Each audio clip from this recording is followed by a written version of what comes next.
Astro Rakesh family में आप सभी का स्वागत है। उम्मीद करते हैं सभी लोग ठीक हों। आज का जो वीडियो का टॉपिक है यानी जो चर्चा होगा, संतान योग विफल होना 6, 8, 12 घर से। जैसे कि पंचम हाउस के स्वामी अगर 6, 8, 12 से संबंध हैं तो संतान योग में विफल होता है। जैसे संतान में देरी होना, संतान सुख में देरी होना, मिसकैरेज होना, कंसीव होने में भी समस्या होता है। तो आज का टॉपिक यही है। इस चार्ट पे मैंने ऑलरेडी पहले 2 वीडियो बना रखा है, तो आप उस वीडियो को देखिएगा तो अच्छा रहेगा। कभी भी इन फ्यूचर आप अपने चार्ट देख के संतान योग के बारे में समझ सकते हैं। तो यहाँ हम सिर्फ 6, 8 और 12 का चर्चा करने वाले हैं। मैंने यहाँ लिख दिया है संतान भाव के स्वामी मंगल है। देखिए 5वां घर जो है संतान भाव होता है। लग्न से गिनेंगे 1, 2, 3, 4, 5, 1 लिखा हुआ है तो मेष राशि हुआ और मेष राशि के स्वामी मंगल हुए, तो संतान भाव के स्वामी मंगल हो गए। और जिस भाव का हमें फल देखना है उस भाव के कारक को हमें देखना ज़रूरी होता है। तो संतान भाव के कारक गुरु हैं। संतान, ये 2 पॉइंट आप नोट कर लीजिए, फिर हम बाकी का चर्चा कर रहे हैं।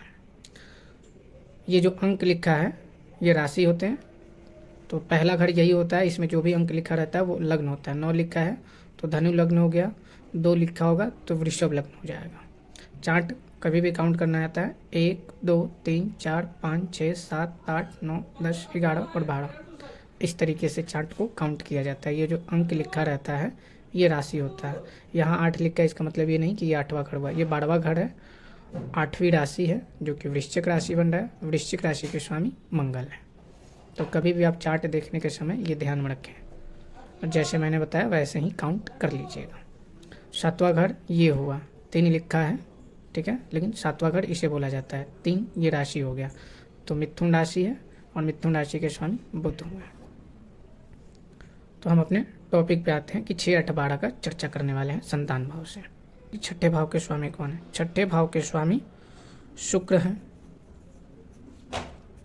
अब शुक्र इस कुंडली में क्या है ये हमें जानना जरूरी है। इस कुंडली में आप 3 चीज़ें जरूर ध्यान में रखें। पहला कारक, दूसरा मारक, तीसरा बाधक। तो कारक, मारक और बाधक ग्रह पे मैंने वीडियो ऑलरेडी पहले बना रखा है, तो उसे आप जाके देख लीजिएगा। शुक्र जो है 6ठे हाउस के स्वामी बने और शुक्र यहाँ जो है मारक ग्रह हो गए। शुक्र की पहले स्थिति देखेंगे कि शुक्र कहाँ है, बैठे हैं। तो शुक्र जो है भाग्य भाव में बैठे हैं, 16 अंश पे बैठे हैं, अच्छी स्थिति है। ये देखना है शुक्र पीड़ित है या नहीं है, ये हमें देखना होगा। तो शुक्र राहु के साथ है, बुध के साथ है। तो बुध इस कुंडली में जो है ना बाधक का काम कर रहे हैं, ठीक है। तो बाधक ग्रह के साथ जिस ग्रह का युक्ति बनता है उस काम में देरी होता है, यानी बार बार आप काम करने का प्रयास कीजिएगा और वो काम विफल हो जाएगा। तो 6ठे भाव के स्वामी शुक्र के साथ बुध बैठे हैं तो बाधक ग्रह हो गया। ऑलरेडी ये मारक भी हैं। अब शुक्र पीड़ित होना है। कैसे पीड़ित होना है यहाँ ध्यान से देखिए। शनि की तीसरी दृष्टि है और शनि इस कुंडली में खुद मारक ग्रह है। तो जब भी मारक ग्रह से संबंध, युक्ति या दृष्टि बनता है तो वो प्रॉब्लम और बढ़ जाता है।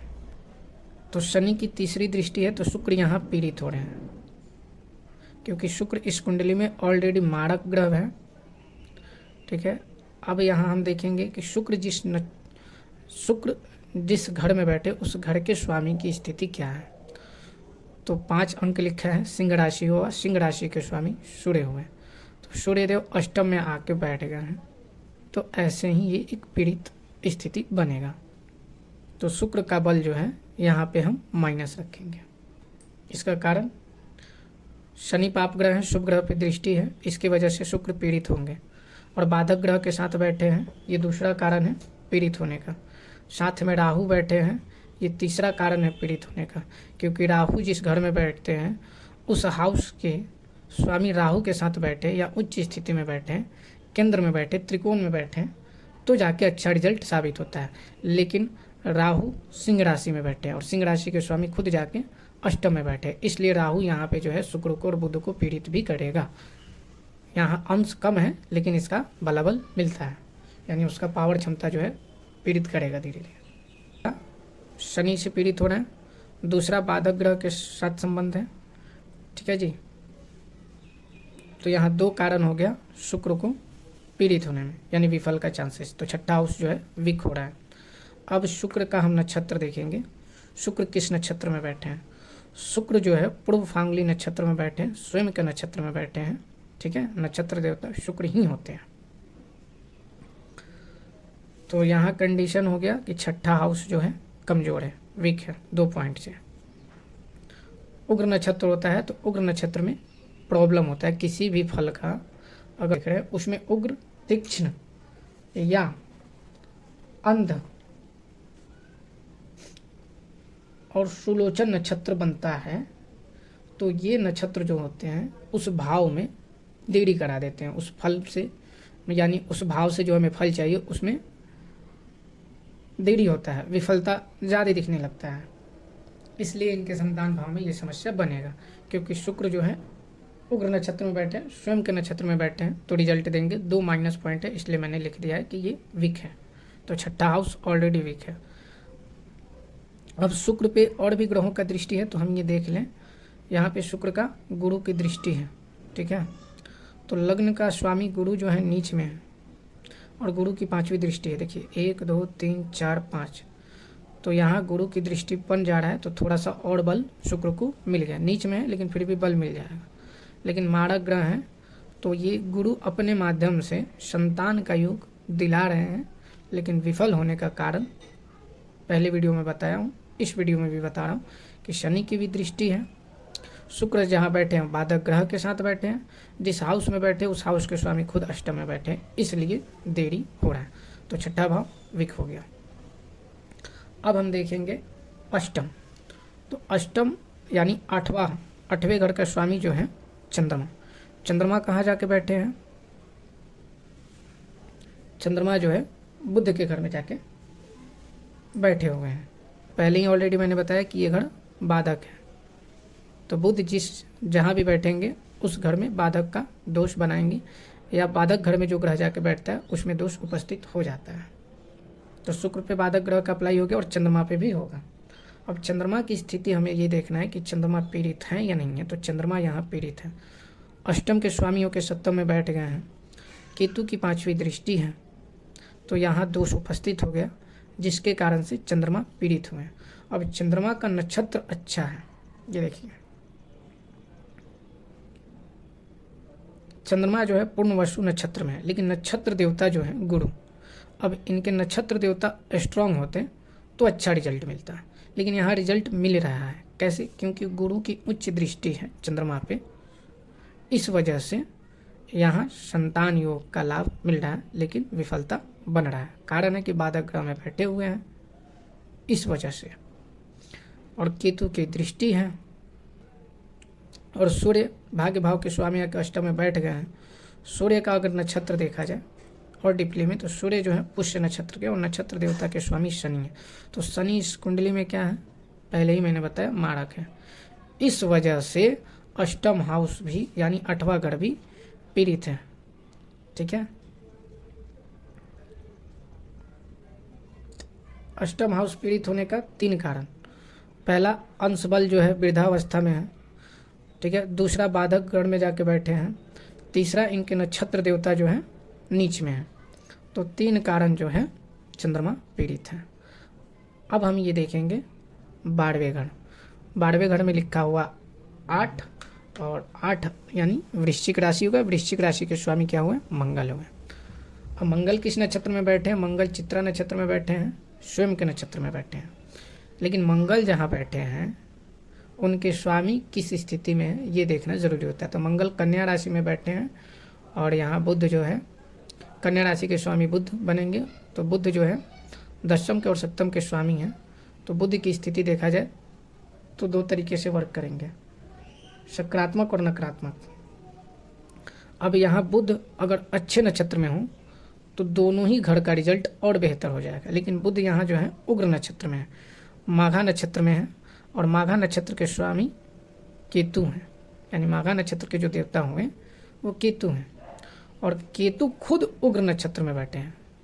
देखिए यहाँ केतु जो है कुंभ राशि में बैठे हैं, माणक के घर में बैठे हैं। इस वजह से ये प्रॉब्लम ज़्यादा क्रिएट हो रहा है संतान भाव में, क्योंकि केतु की 3 दृष्टि है, 5, 7, 9। तो 5वीं दृष्टि से चंद्रमा को पीड़ित कर रहे हैं, 7वीं दृष्टि से बुध को भी पीड़ित, शुक्र को भी पीड़ित कर रहे हैं, और 9वीं दृष्टि से यहाँ भी पीड़ित कर रहे हैं। इस वजह से ये प्रॉब्लम क्रिएट हो रहा है। ये कि मंगल जो है अच्छे कंडीशन में तो है, स्वयं के नक्षत्र में है, केंद्र में है, लेकिन मंगल पे शनि की दृष्टि आ गया, इसलिए ये पीड़ित हो जा रहे हैं। और जिस राशि में बैठे हैं उनके स्वामी जो है उग्र नक्षत्र में बैठे हैं, इस कारण से भी देरी हो रहा है। और जो नक्षत्र देवता हैं उनकी स्थिति जो है दृष्टि की वजह से यहाँ दोष उपस्थित हो रहा है, तो इस वजह से भी संतान भाव में विफलता का बल जाते हैं। 12वें घर के स्वामी हो गए तो माइनस रिजल्ट होगा। दूसरा, शनि की दृष्टि है, नक्षत्र उग्र है, तो ये 3 कारण स्पष्ट लिख लीजिए। अब केतु की दृष्टि की वजह से इस भाव में देरी हो रहा है। अब ये 3 पॉइंट हमने लिखा। 6, 8, 12 का संबंध संतान भाव से बन रहा है तो बन रहा है। संतान भाव से 6, 8, 12 का संबंध कैसे बन रहा है? 5वां घर मैंने बताया संतान भाव के स्वामी मंगल है। मंगल जो है अष्टम के भी स्वामी बने हुए हैं, ठीक है जी। तो मंगल खुद जाके बुध के घर में बैठे हैं, तो 6ठे का स्वामी शुक्र जो है बुध के साथ बैठे हैं, तो एक संबंध बन गया, यहाँ नोटिस कर लीजिए, क्लियर हो गया, ठीक जी। दूसरा, अष्टम का देखा जाए तो अष्टम के स्वामी बुध के घर में यानी मिथुन राशि में जाके बैठे हैं चंद्रमा। मंगल और बुध का संबंध बन रहा है, क्योंकि मंगल ऑलरेडी कन्या राशि में है, कन्या राशि के स्वामी बुध हैं। यहाँ मिथुन राशि के स्वामी बुध हैं, तो बुध जो है 2 राशि के स्वामी हैं, तो मंगल से 6ठे का भी संबंध बन रहा है, अष्टम का भी बन रहा है, क्योंकि मंगल खुद जाके कन्या राशि में बैठे हैं, तो उनके स्वामी बुध हैं। तो बुध शुक्र के साथ बैठे हैं, चंद्रमा खुद जाके उनके घर में बैठे हैं, तो यहाँ 6 और 8 का संबंध पूर्ण रूप से बन रहा है।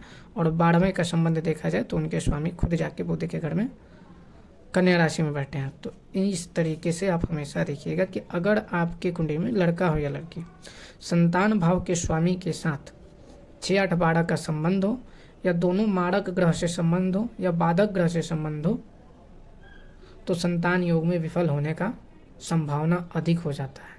कंसीव नहीं होगा, पहले कंसीव होगा तो मिसकैरेज हो जाएगा। के लिए विशेष महिला के लिए 6 और 8 इस हाउस को देखना ज़रूरी होता है, क्योंकि ये गर्भयास हाउस की स्थिति है, तो ये गुप्तांग और हेल्थ वाइज देखा जाता है। रिजल्ट डिस्टर्ब होने का कारण है कि लग्न के स्वामी पीड़ित हैं और संतान भाव के कारक खुद पीड़ित हैं, क्योंकि वो मारक में जाके बैठे हैं, नीच में बैठे हैं। इस वजह से राहु की 5वीं दृष्टि जो है लग्न में पड़ रहा है, 9वीं दृष्टि जो है संतान भाव में पड़ रहा है, तो लग्न भी कमज़ोर है और कारक ग्रह पीड़ित है पूर्ण रूप से, इसलिए विफल हो रहा है। तो उम्मीद करते हैं कि आप इसे उम्मीद करते हैं कि आप इसे अच्छे से समझे हो। फिर मिलते हैं अगले वीडियो में।